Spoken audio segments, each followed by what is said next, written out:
In the quiet town of Millfield, surrounded by golden wheat fields and aging school buses, lived Claire Holston, a 34-year-old middle school teacher who had poured her heart into the underfunded Millfield Public School. Her classroom, decorated with hand-drawn maps and taped-up spelling charts, echoed both creativity and struggle, while her warm smile brought comfort even on the toughest Monday mornings. Every day, Claire walked to school with coffee in hand and a heart heavy with worry.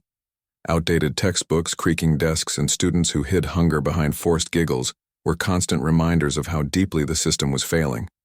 Though she loved her work, the slow erosion of hope made each day harder to bear, until one day quiet rumors began to ripple through town.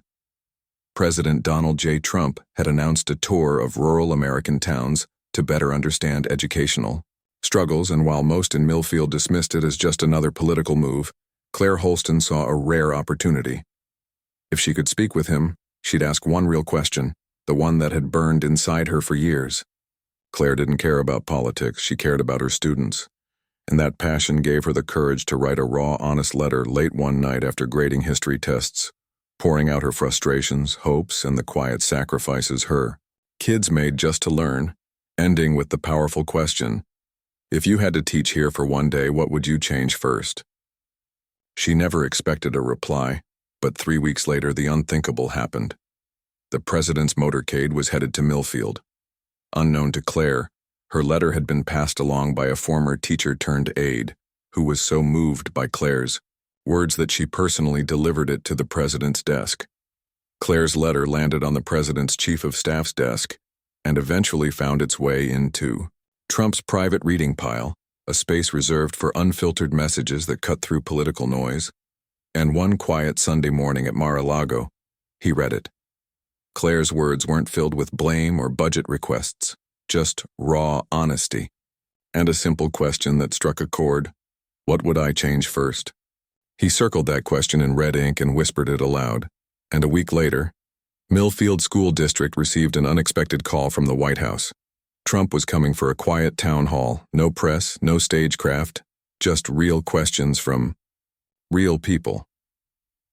Claire didn't believe it until she received her original letter back, now stamped with the presidential seal and a handwritten note that read, Ms. Holston, I want to answer your question in person. News of the visit spread faster than gossip after Sunday service, stirring up nerves, debate, and an unexpected wave of hope in a town that hadn't felt excitement like this since the high school football team's legendary 1993 state win. Tiki, mayor scrubbed down the old auditorium. The janitor patched the leaky roof overnight, and American flags were hung with quiet pride. But Claire Holston tried to stay focused on her students, even as the whole town buzzed, knowing she was the reason for the president's visit. Some colleagues envied the attention, others admired her bravery. But Claire stayed grounded, always repeating, it's not about me. It's about our kids. Her students were the most excited of all, and little Jonah asked with wide eyes, Miss Holston, are you going to be on TV? To which she laughed gently. I don't know, but I might be in the same room as the president. When the big day came, Claire stood backstage, hands shaking, no speech in hand. Just her one heartfelt question. She didn't want to impress, just to be heard. As the auditorium filled with townsfolk and Secret Service agents took their posts, President Trump stepped on stage in a simple blue blazer, no tie, and a curious look in his eyes. Locking eyes with Claire as he said, There's someone here who asked me a question I couldn't ignore, President Trump said, and the room fell silent. Claire stepped forward slowly, her heart pounding, her voice soft but clear as it carried through the auditorium like a calm before a storm. Mr. President, she said, locking eyes with him, if you had to teach in a school like mine with broken chairs, no art supplies, and kids without meals, what would you change first? A hush swept over the crowd. Not protest or praise, just the weight of a question demanding an answer. Trump didn't interrupt. Instead, he studied her like a father looking at a concerned daughter, not with pity, but with thoughtful care. He stepped forward, rested both hands on the podium, took a deep breath, and began, You know, I get asked hundreds of questions every week about war, money, polls, but never like this. No one's ever asked me what I'd change first. If I had to live it myself, Trump began. The room holding its breath, cameras forgotten, Claire watching closely for a promise, a political line, or a deflection. Instead, he did something unexpected. He sat down on the edge of the stage, leaned forward and said, "I'd change how we see teachers." His voice softened, a tone rarely heard. "We talk about veterans as heroes, police as protectors, but teachers, we've forgotten they're our front line too." Claire blinked, surprised, while the crowd sat silent, absorbing every word. "When I was a kid, my teachers were tough. They demanded respect, but they had tools, books, support. We've put you in the ring with your hands tied." He looked at Claire again. "You asked what I'd change first. I'd start by putting teachers back at the top where they belong." The quiet room erupted into applause. Some stood, others wiped away tears. Claire stayed seated, stunned, not by who said it, but by how it was said. It didn't sound like a politician. It sounded like a man who finally understood. But he wasn't finished. "I didn't come here to campaign. I came to listen. And, if you're all willing, I'd like to visit Claire's classroom today," Trump said, and the room gasped again. Claire's jaw dropped. "You want to come to my class?" Trump smiled, stood up, and simply nodded. Within the hour, the President of the United States was standing in room 4B, Claire's modest, sunlit classroom where desks were crooked, the globe tilted at an angle, and a half-torn Dream Big poster hung in the corner. Her students were stunned. One boy dropped his pencil. A girl whispered, "Is that really him?" Trump didn't come with a speech or cameras, just himself, 2 Secret Service agents, and genuine curiosity. "Who's the class clown?" he asked with a grin. The kids giggled, and a shy boy named Malik slowly raised his hand. "Malik," Trump said, squatting down to his eye level, "what's the hardest part about coming to school here?" Malik hesitated, then answered, "Sometimes I'm hungry." Claire's heart sank, but Trump didn't flinch. He just nodded solemnly. Another girl, Tiana, spoke up. "Our bathroom stalls don't have doors." "Really?" Trump asked, turning to Claire, who nodded with apologetic eyes. He took it all in, the broken crayons, the taped-up books, and the math board still showed numbers from last week, a small detail that made Claire realize Trump wasn't here for show. He was truly witnessing her daily reality, and it moved him deeply. After spending half an hour quietly observing the students, Trump surprised everyone again. "Let's order pizza," he said, "on me." The kids erupted into cheers, and Claire laughed through her disbelief. She'd seen how bureaucracy often stalled simple solutions, but in that moment, the president brought joy to a classroom that rarely knew it. While they waited for the food, Trump asked each student their name and what they wanted to be when they grew up. A doctor, an astronaut, a teacher like Miss Holston. Every answer sparked something in his eyes, until one brave child asked the question no staffer dared to. "Are you going to help us?" "Help?" There was no hesitation. "Yes," he said quietly, "but not with a simple checkmark. That's too easy. You deserve more." He stood, looked at Claire, and added, "I want the country to see this room. I want every senator, every governor, every business leader to sit in these chairs before they talk budgets." Claire swallowed hard. This visit was no longer just symbolic. Something much bigger had begun. Before leaving, Trump asked for chalk. Claire handed him a small pink stub.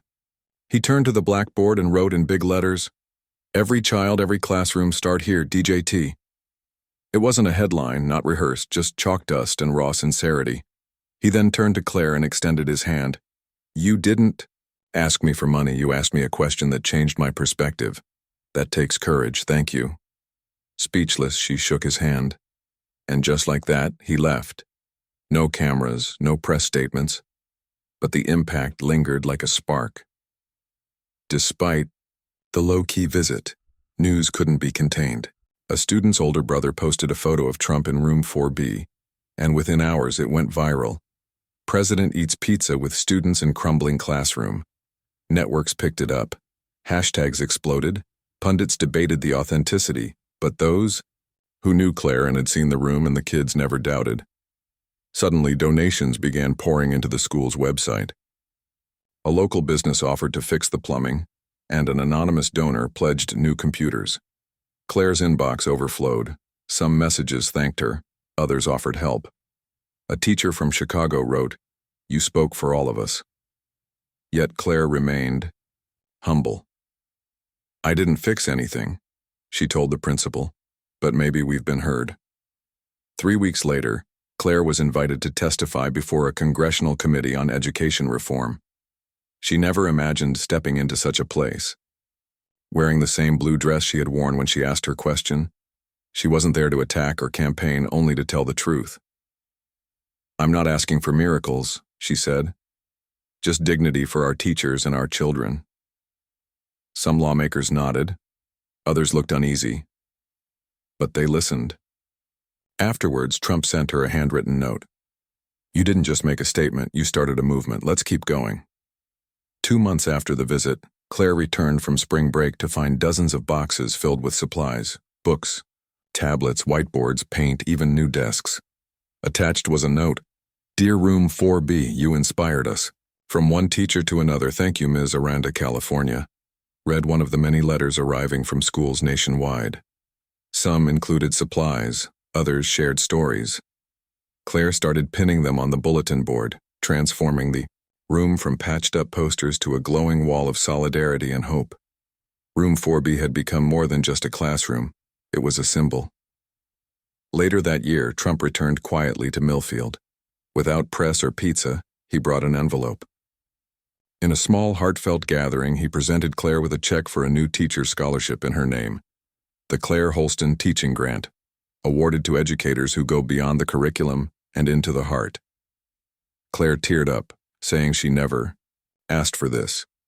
"I know," he replied. "That's why you earned it." It wasn't about money. It was about changing how educators are seen and restoring their respect.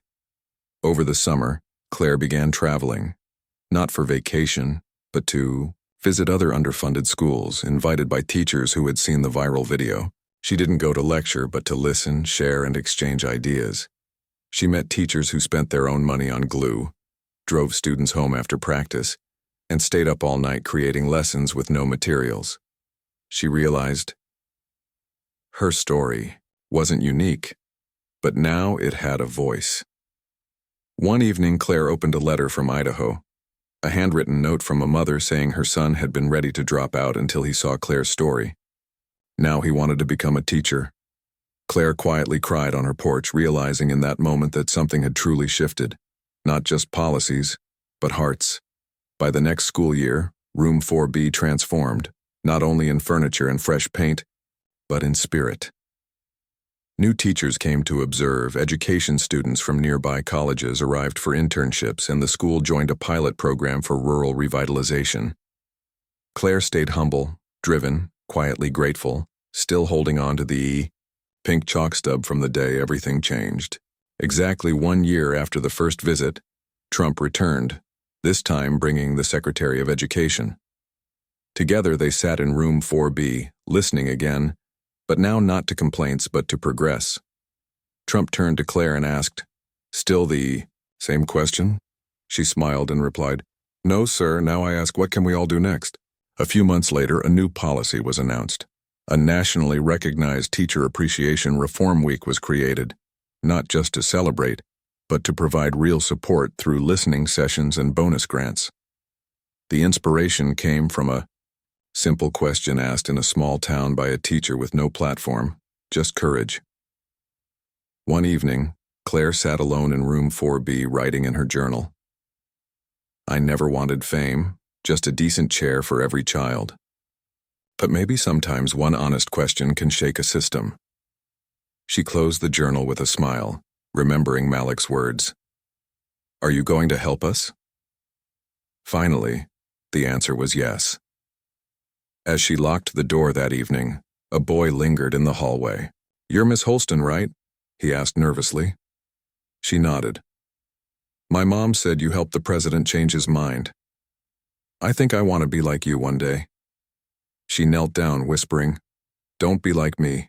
be better, and always ask honest questions. Years later, Room 4B still bore the chalk-written message: every child, every classroom start here. Claire, now a national education advocate, often spoke at universities and policy panels, always ending her talks with the same story. The day she asked one honest question, the day the answer changed not just her, but the nation. Because sometimes, the right question doesn't demand a solution, it awakens one.